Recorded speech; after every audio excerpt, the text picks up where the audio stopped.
Bonsoir à tous et bienvenue sur le plateau d'Un cœur qui écoute, votre émission de spiritualité. Ce soir, je vous invite à découvrir le parcours intéressant du père Bruno Cazin. Bonsoir père. Bonsoir. Alors je dis intéressant parce qu'il est un petit peu inattendu, parce que vous êtes prêtre, mais vous êtes aussi médecin. Aujourd'hui, vous êtes vicaire général du côté de Dunkerque. Du diocèse de Lille. Du diocèse de Lille, pardon, excusez-moi. Il va de Lille à Dunkerque de fait. Voilà. Et puis, vous avez écrit un livre il y a quelques années, « Dieu m'a donné rendez-vous à l'hôpital, itinéraire spirituel d'un prêtre médecin », que j'avais sagement mis dans ma bibliothèque. Et puis là, je viens de le ressortir, donc ça fait quelques années, mais je suis content que vous soyez là. Vous allez nous raconter un petit peu ce parcours, cette rencontre avec le Christ à un moment où c'était un petit peu la fin. Vous allez rentrer dans ces détails-là. Juste avant, merci de nous lire un extrait de texte de votre choix. Alors, l'extrait de texte, ça va être une citation de Saint-Augustin. Je ne suis pas sûr qu'elle soit dans le livre, mais elle est très brève et elle m'habite depuis pas mal d'années. Et ça va permettre aussi aux téléspectateurs de s'en souvenir. Chante et marche. Voilà. Esprit de synthèse.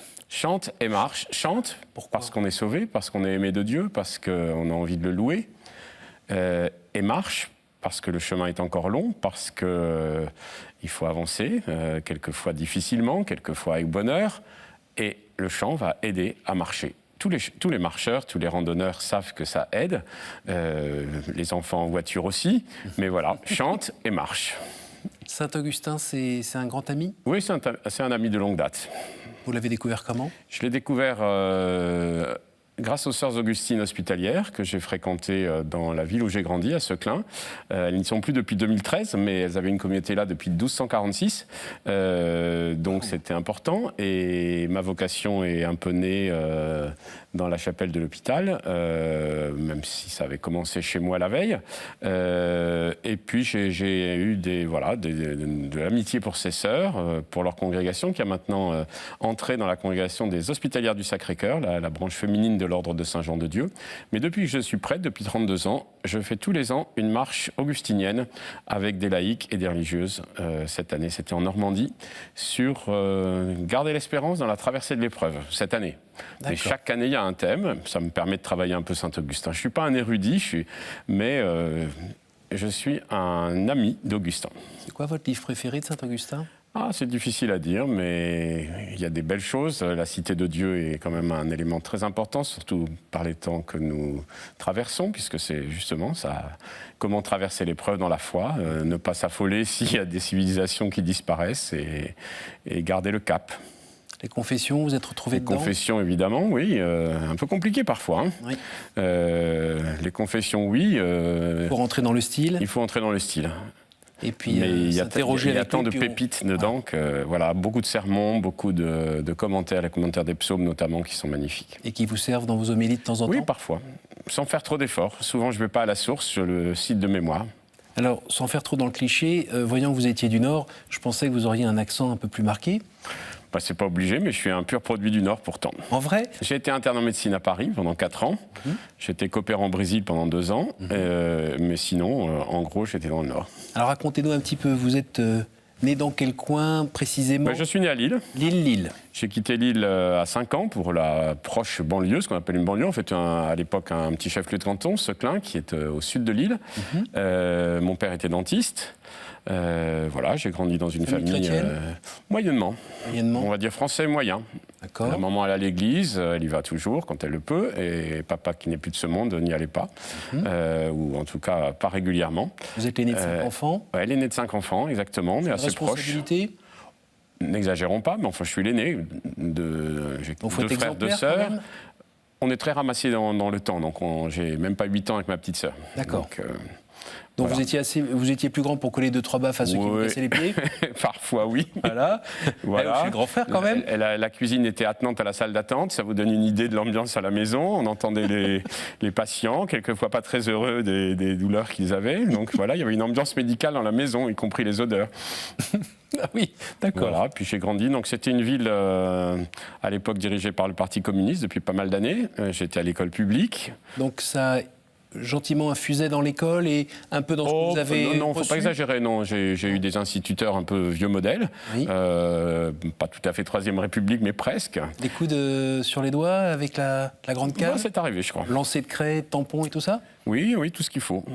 Écriture à l'encre, c'était horrible.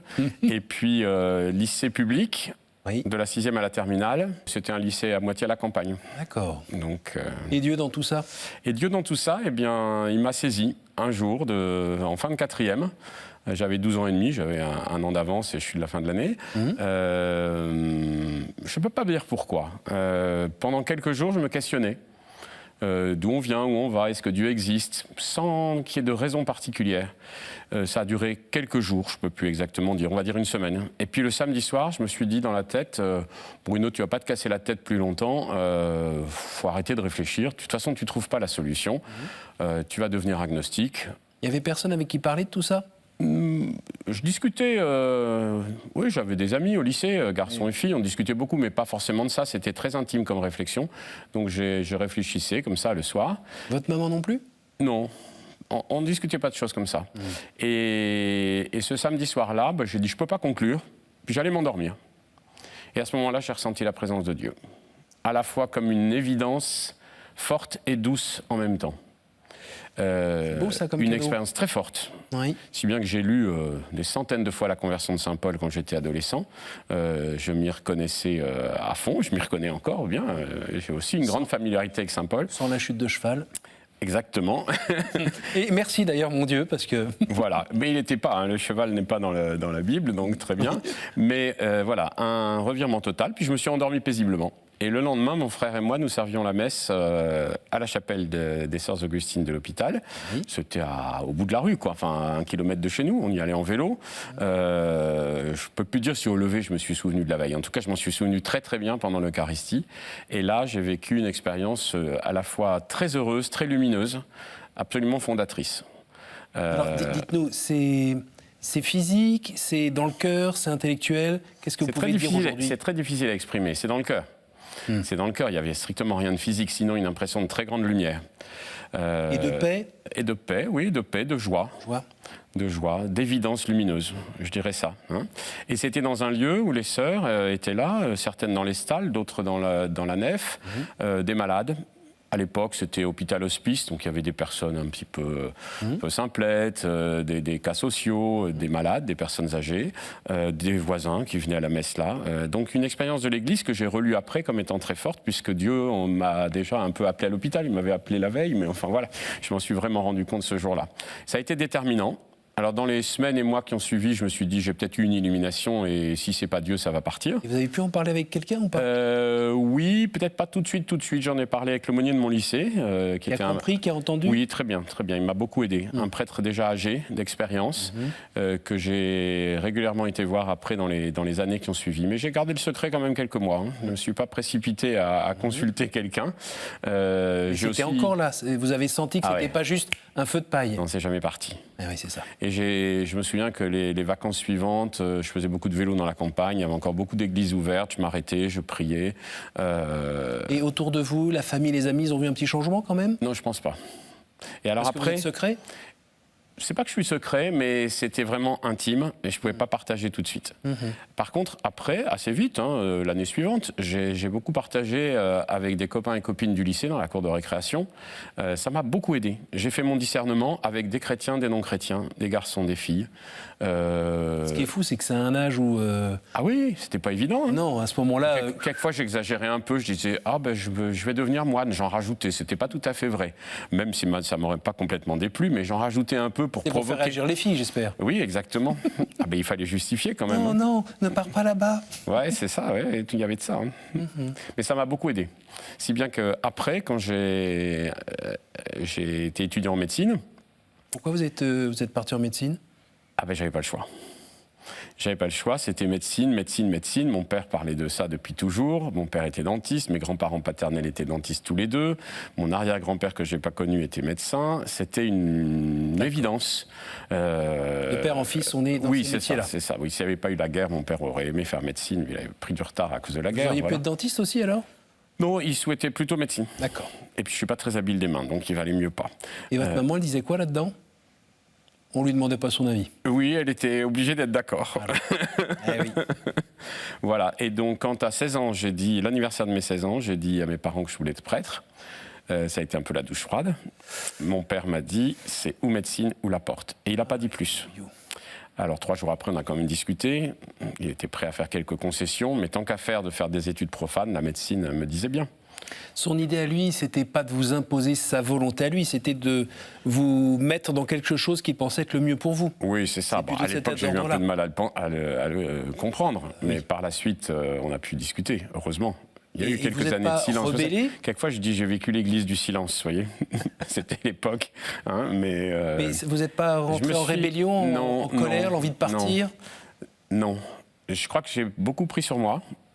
Ça m'a donné, je crois, une vie intérieure peu banale. C'est pour ça que je parle d'église du silence, parce que j'avais la ferme certitude que si Dieu voulait que je sois prêtre, je le serais.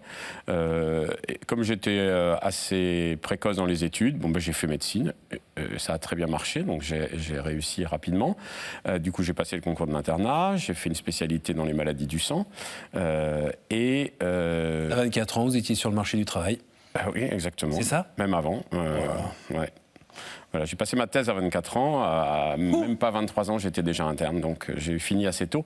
Par contre, j'ai eu la chance, pendant que j'étais étudiant en médecine, de fréquenter l'aumônerie des étudiants à Lille et de connaître l'existence des groupes de formation universitaire, les GFU, qui permettent à des étudiants de commencer le discernement de leur vocation. Un début de formation. On avait des week-ends, des soirées, des sessions d'été. C'était remarquable. On était une centaine de toute la France à l'époque. Aujourd'hui, ça existe toujours, mais ils sont beaucoup moins nombreux. Et ça m'a beaucoup apporté. En fait. C'est-à-dire sur le terrain. Une sorte de formation en alternance. Oui, et moi, ça m'a beaucoup aidé. Parce que discerner sa vocation de prêtre tout en étant professionnel. Oui. Entre guillemets, dans la vraie vie et pas juste dans les bouquins. Dans la vraie vie, au travail, là aussi, avec les malades, avec les collègues, avec les infirmières, donc c'était très bien. Il y a quelque chose un petit parallèle qu'on peut faire avec les prêtres ouvriers ou pas ? Ah oui, certainement, oui. Certainement, et j'ai des amis prêtres ouvriers, et de la génération qui précède la mienne, évidemment, pour la plupart, sauf que dans le diocèse, on a un jeune prêtre ouvrier ambulancier.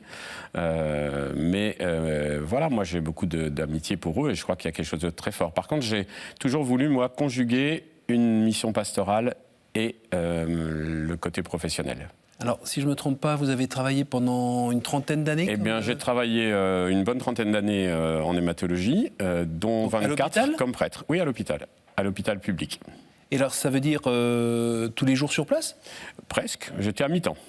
J'étais à mi-temps. Et l'autre mi-temps, c'était dans paroisse ? Eh bien, l'autre mi-temps, c'était un peu en paroisse, aumônerie d'étudiants, 8 ans comme vicaire épiscopal de Dunkerque, c'est pour que ça vous faisiez la confusion tout à l'heure, et puis 6 ans comme vice-recteur de l'Université catholique de Lille. Excusez-moi, vous dormez 4 heures par nuit ou... Non, je dors. Je cultive mes plantes, tout va bien. Eh bien, quel emploi du temps. Vous avez été gâté par la nature quand même. Peut-être. Est-ce que pendant ce temps d'études en médecine, la question de la vocation religieuse a eu des petits coups parce que vous avez rencontré des jeunes femmes charmantes qui faisaient les études comme vous et qui vous ont fait réfléchir peut-être à une autre vocation ou pas ? Ça, j'ai pu me poser la question de fait 2-3 fois, mais... Ce qui est plutôt sain ? Oui, mais ça n'a pas remis en cause fondamentalement mon projet. Je vous dis, ça a été un bouleversement total et après une sorte d'évidence que l'Église a accueilli, puisque j'ai été appelé à devenir prêtre par l'Église. Donc, je n'ai pas eu de remise en cause fondamentale, durable, non. Et si on dit un mot sur votre maman et sur votre papa, comment ils ont réagi ? Eh bien, beaucoup mieux après. Mon père était soulagé une fois que j'étais diplômé. Voilà, c'est un vrai métier. Il avait fait son travail. C'est l'artiste. Il avait fait son travail, voilà, c'est ça. Et donc, ça s'est bien arrangé. Et après, dans les dernières années de sa vie, il était même heureux que je sois prêtre. Et il a fini par... Il retournait à l'église après sa retraite. D'accord. C'est un beau cadeau, ça aussi. Oui, oui. Et votre maman ? Et maman, elle est fidèle, elle est toujours là, donc elle me regardera. Donc... Et les frères et sœurs, ça... Et les frères et sœurs, c'est mitigé. J'ai des frères et sœurs parfois éloignés. Il est possible que mon chemin les ait un peu aussi dissuadés, peut-être, ou fait peur. Mais voilà. C'est difficile, ça, d'être... Oui, ça ne nous empêche pas de rester très proches. Oui. Vous savez, je pense que pour moi, il n'y a pas la catégorie des croyants, des non-croyants, des pratiquants, des non-pratiquants. Il y a des hommes et des femmes qui se laissent plus ou moins saisir par Dieu, d'une manière que Dieu connaît. et le salut est pour tous. D'accord. Donc je ne suis pas paniqué par Donc ça. votre travail, c'est quand même de le vivre, Oui. de témoigner par ce biais-là, de temps en temps de parler si on vous interroge, mais pas de faire des homélies à chaque repas de famille, quoi. Ah non, sûrement pas. Ça passerait pas d'ailleurs. Est-ce que vous pouvez, alors justement, dans ce livre, voilà, l'hôpital, un haut lieu spirituel, un lieu de grâce, un lieu de vie, c'est un peu le thème de votre livre. Oui, tout à fait. Même si ça fait quelques années, racontez-nous, parce que l'hôpital, pour beaucoup, c'est plutôt un lieu de j'ai arrêté l'hôpital il y a 8 ans quand je suis devenu vicaire général du diocèse de Lille, donc ça fait un petit moment, même si je peux y retourner, c'est ma maison. Donc j'y suis... Ça, c'est une offre de... Vous proposez vos services, hein. J'ai bien entendu. Voilà. Mais j'y suis, voilà, c'est mon milieu de vie naturelle. En fait, si je suis resté comme prêtre, c'est parce que j'ai découvert que j'apprenais l'évangile à l'hôpital. Qu'est-ce que ça veut dire ? Eh bien, j'apprenais l'évangile en accompagnant les malades, en faisant le métier de médecin, en leur annonçant un diagnostic, en les accompagnant, en proposant des traitements, en annonçant une rechute, en envisageant une greffe de moelle osseuse, par exemple, bon, tout ce que j'ai fait dans ma carrière médicale. Et si vous voulez, j'ai appris l'évangile parce que le malade qui est confronté à une maladie grave, il est dépouillé. Oui. Il fait l'apprentissage d'une sacrée pauvreté. Vulnérabilité. Parfois, il se révolte, parfois, il est en colère, parfois, il est dans le ressentiment durable, parfois, il a la dépression. Mais, en fait, s'opère en lui un travail que j'aime bien appeler l'opération vérité. Une opération vérité. Parce qu'on ne peut plus tricher. La vérité, c'est qu'on est vulnérable. Ah oui. La vérité, c'est qu'on est homme dans la mesure où on se laisse aimer des autres, soigner, accompagner. C'est fondamental. Donc, Plus les masques. il n'y a plus de masque. On ne peut même pas se cacher derrière une jolie veste. On est avec un tissu. Ni derrière une veste, ni dans l'illusion que l'on ne dépend de personne. Oui. Et c'est une découverte finalement heureuse au cœur de la souffrance. Évidemment, la souffrance, c'est malheureux. Mais au cœur de la souffrance, expérience malheureuse, il y a l'expérience heureuse du soin, si possible de la bonté. On dit plutôt la bienveillance dans le monde médical ou la bientraitance, mais le vocabulaire officiel, c'est ça. Moi, je préfère dire la bonté, oui. La tendresse, la douceur. En fait, c'est un lieu de violence. La maladie, c'est violent. Les traitements sont violents. Parfois, les soignants sont violents. Et donc, le malade aspire et goûte à la douceur. Vous êtes un être humain, hein, donc il n'y a pas un moment où vous êtes un peu... rebellé, ou en tout cas avoir quelque chose d'une passion en vous qui s'est déclarée, mais c'est pas possible, pourquoi ce gamin qui a rien fait à personne, pourquoi il souffre là et pourquoi il est mort ? Quand vous dites le gamin, mes premières années d'hématologie, j'ai fait de l'hématologie pédiatrique, je me suis occupé d'enfants, d'adolescents, il y en a qui m'envoient encore leurs vœux, voilà, c'est très beau, puis après je me suis occupé d'adultes. Mais de fait, j'ai parfois été révolté devant des parcours de jeunes notamment qui... Ils avaient crié vers Dieu ? Évidemment, oui. Moi, je priais pour mes malades très simplement en disant « Seigneur, tu sais ce qui est bon pour eux ». C'est très rare, je pouvais faire un petit clin d'œil pour demander une guérison, mais c'était plutôt « tu sais ce qui est bon pour eux ». Mais il y a quelques fois quand même où dans votre prière ou dans votre relation, vous avez été un peu ébranlé quand même ? Ébranlé, oui. Je ne sais pas si ça a été jusqu'à la révolte. Hein, parce que c'était mon métier, donc la souffrance, j'étais habitué à la rencontrer, quoi. Et vous vous souvenez comment Dieu pouvait vous répondre dans ces moments-là ? Ben, il me répondait, oui, il me répondait à travers la vie que je continuais, à travers la tendresse que je pouvais manifester, à travers la persévérance, le fait de ne pas abandonner les gens, oui. De continuer à les voir. J'ai vécu de très très belles choses avec les malades. Parce que c'est des métiers aussi où on voit ses propres limites.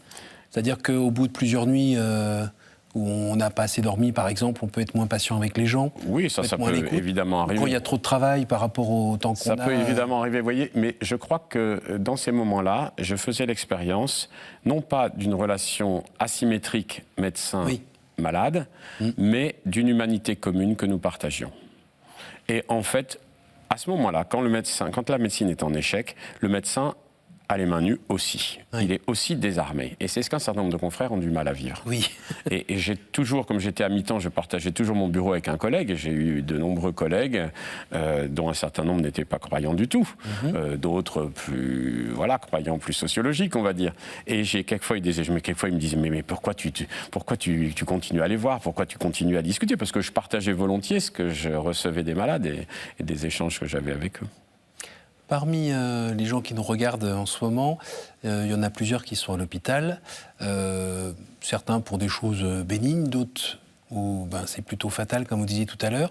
Qu'est-ce que vous avez envie de leur dire, justement, à ceux qui sont censés avoir le visage du Christ en ce moment pour nous? Eh bien, le même message que je viens de donner, quoi. C'est-à-dire que dans la souffrance qui est la leur, et que je respecte totalement, je leur souhaite de découvrir la bonté de ceux qui les soignent, la tendresse, la douceur, et s'ils sont croyants, de rendre grâce à Dieu pour cela, parce que c'est ça qui nous fait vivre. Vous savez, j'avais un malade qui était né en Tunisie, il avait 3 ans de moins que moi, je l'ai soigné pendant 20 ans, il n'était pas musulman, il cherchait, et au fur et à mesure des années, on s'appelait docteur, monsieur, vous, etc.